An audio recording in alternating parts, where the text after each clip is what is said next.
Good morning and welcome back to my daily blog. আমি আবারও চলে এসেছি তোমাদের সাথে সুন্দর আর মিষ্টি একটা ব্লগ শেয়ার করার জন্য। আমি তো সকাল সকাল ঘুম থেকে উঠে পড়েছি, আর এইদিকে কিন্তু আমাদের বাড়ির মায়ের শাড়িও চলে এসেছে। তো চলো তোমাদের দেখাই যে মায়ের শাড়িটা কীরকম এসেছে। মায়ের শাড়িটাও অনলাইন থেকে নেওয়া হয়েছে, আর এই দেখো শাড়িটা একদম টুকটুকে লাল কালারের, আর সম্পূর্ণ শাড়িটার মধ্যেই কিন্তু এরকমই কাজ রয়েছে। তো শাড়িটা কিন্তু ভীষণ সুন্দর লাগছে। আর তোমাদের মায়ের শাড়িটা কীরকম লাগলো জানাতে ভুলো না। এর আগের বারও মায়ের শাড়িটা অনলাইন থেকে নিয়েছিলাম, কিন্তু সেটা দেখাবো করে আর দেখানোই হয়নি। তাই এবার ভাবলাম যে না, আগেই তোমাদের দেখিয়ে দিই। তারপরে বিকেলবেলা মা বানাতে বললো আমাকে চা। তো আজকে অনেক দিন পর চা করলাম, কারণ আমরা এখন চা খেয়ে চলে যাব পালবাড়ি, যেখানে আমরা আমাদের বাড়ির মাকে বানাতে দিয়েছি। তো মা আর আমরা দুজনেই চলে যাচ্ছি ওখানে, কারণ ওখানে আমাদের একটু কাজ রয়েছে।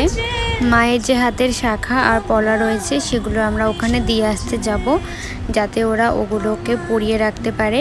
সেই জন্য তো এগুলো তো এক দুদিন আগে দিলে হবে না, বেশ অনেক দিন আগেই দিতে হয়। সেই জন্য মা আর আমরা দুজনে চলে যাচ্ছি এগুলো নিয়ে। আর এই যে দেখো, এই যে শাখা পলাগুলো আমাদের বাড়ির মায়ের জন্য নেওয়া হয়েছে। এগুলো কেমন লাগছে তোমাদের সেটা কিন্তু জানাতে ভুলো না। আমার কিন্তু ভীষণ ভালো লেগেছে। আর মায়ের দিকে তাকিয়ে আমি এটাই ভাবছিলাম যে এগুলো কবে মাকে পরাবো, আর মা কবে এগুলো পরে সেজে গুজে আবার আমাদের বাড়িতে নতুনভাবে আসবে। এই দিকে আমার মা অনেকক্ষণ থেকে আমাকে তাড়া দিচ্ছে যে রেডি হ, চল দেরি হয়ে যাচ্ছে। আমি এই মুহূর্তে রেডি হয়ে দাঁড়িয়ে আছি, আর উনি এখন পান সুপারি নিয়ে বসে পড়েছে। যাই হোক, তারপর আমরা দুজনে বেরিয়ে গেলাম। আমাদের বাড়ির মাকে বানাতে দেওয়া হয়েছে বাবুরহাট। সেখানে এই যে দেখো, আমি দুটো ভিডিও ক্লিপ নিয়েছি ব্যাক ক্যামেরা দিয়ে ভিডিও ক্লিপ নিলে আমার কেন জানি না মুখটা একটু টেরা লাগে, একটু লম্বা লাগে। সেই জন্য আমি সব ভিডিও ক্লিপগুলো সেলফি ক্যামেরা দিয়েই নিই। এই দেখো, এখন সেলফি ক্যামেরা দিয়ে নিয়েছি। ব্যাক ক্যামেরা দিয়ে কেমন যেন একটু আমার লাগে অন্যরকম। তারপর আমরা কুমোরটুলিতে চলেও এসেছি, আর এখানে আমরা যেগুলো জিনিস নিয়ে এসেছিলাম সেগুলো দিয়ে দিয়েছি। তারপর আমি আর ভেতরে ভিডিও ক্লিপ নিইনি, তার কারণ এখানে অনেক ঠাকুর রয়েছে যেগুলো অর্ধেক বানানো হয়েছে, এখনও কমপ্লিট করা হয়নি। সেই জন্য ওগুলো আমি আর ভেতরে কোনো ক্লিপ নিইনি, কারণ দেখতে খুবই খারাপ লাগে।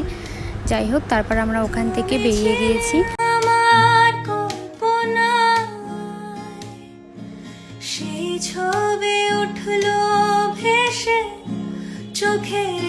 বাড়ি যাওয়ার পথে একটা দোকান ছিল, সেখান থেকে আমি কর্নেরও নিয়েছি, আর সেটা খেতে খেতে এখন বাড়ি চললাম। আজকের আমার এই ব্লগটি আমি এখানে শেষ করছি। যদি তোমাদের ভালো লাগে তাহলে লাইক করে দিও। দেখা হবে অন্য একটি সুন্দর ব্লগে, ততক্ষণের জন্য টাটা।